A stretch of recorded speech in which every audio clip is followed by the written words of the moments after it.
Good morning po mga idol. Happy Sunday morning.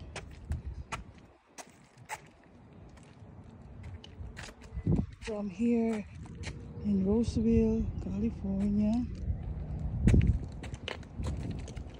USA. Ayan po.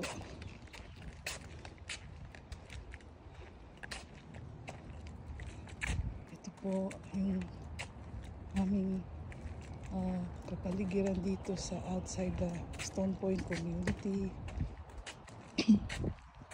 Ayan po.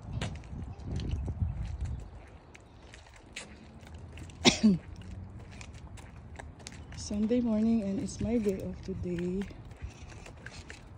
So just like to take this opportunity to do my morning walking routine. Because tomorrow, back to work na po tayo. So ayan po mga idol.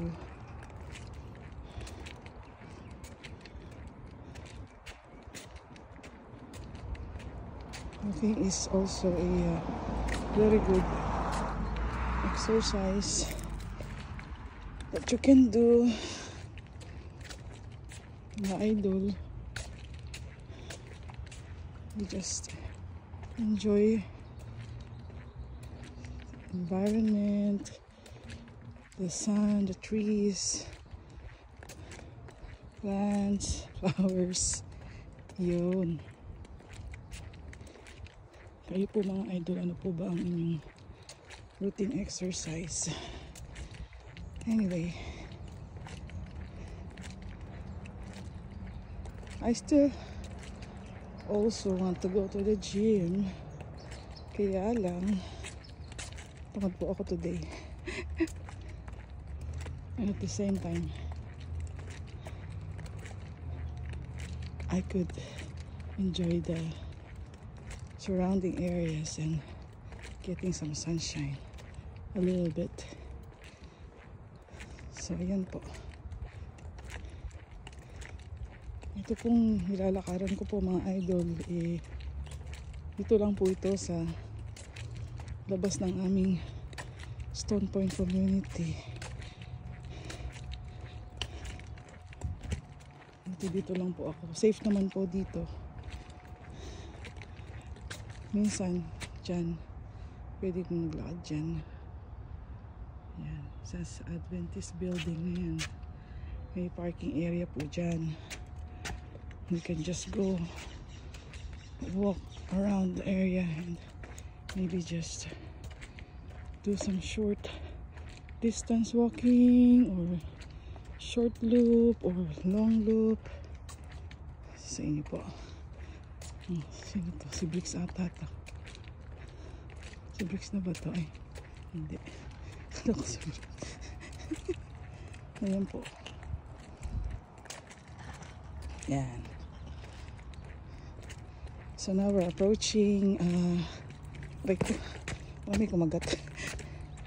We're approaching our neighborhood park.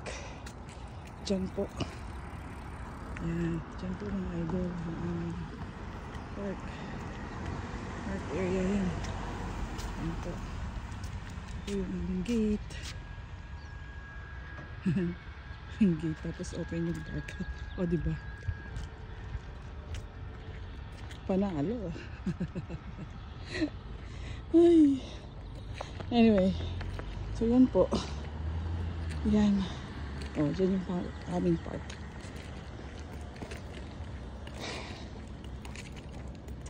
Dito lang po ako naglalakad-lakad mga idol kapag ako'y day off o umaga o hapon, minsan tanghali. Pero hindi naman palagi, minsan lang ang tanghali, either morning or late afternoon maybe.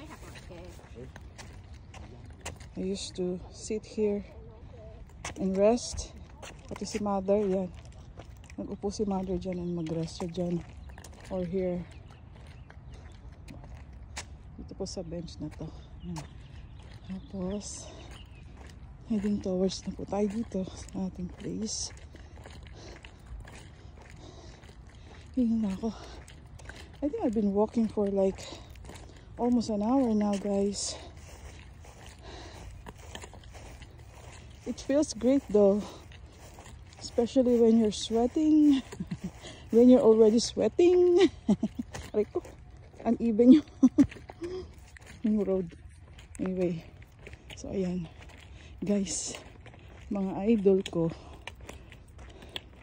mga beloved idol, nabati ko na ba kayo ng happy morning, happy Sunday mga idol?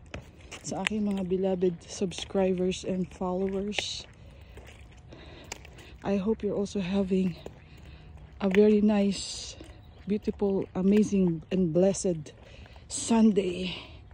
Even if it's morning, afternoon, or evening, wherever you are. So mga idol, tingnan niyo po itong yung sasakyan ng kapitbahay namin. Flat po yung gulong. Napansin ko po yan kanina nung galis ko. Pero, kung alam kung alam ba nila yan o hindi. Ayan ho, flat yung gulong nila guys. Ayan, patsinik ko naman yung sa kabila. Kung flat din. Pero hindi naman. Ayan, okay naman. Yun. I just don't know kung alam na nila yan o hindi pa. So, we just don't know what happened to it. If it's somebody deliberately did it, or you know, kung alam talaga nilang ito na. Dito na po tayo. Dito po ako nakatira, guys. Yan. Pero ayan ang aking harapan. Ayan guys, ang aking harapan. Wala na si Andrea, umalis na eh. Wala yung sasakyan niya. Akala ko nandyan pa siya. So ayan guys, so ayan. Ayan yung gilidan ng bahay. Ayan yung gilidan ng aming bahay. There. And that's my place. And this is my house. Right there.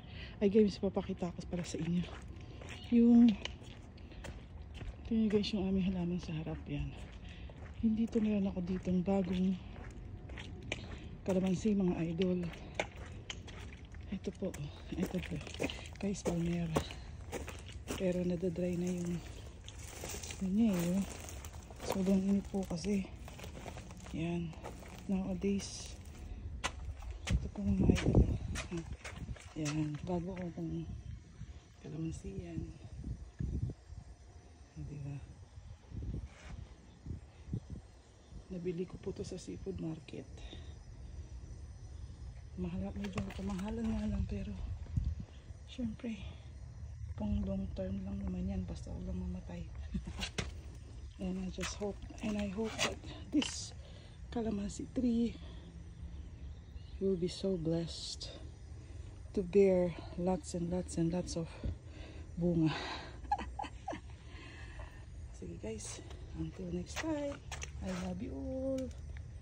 God bless and take care.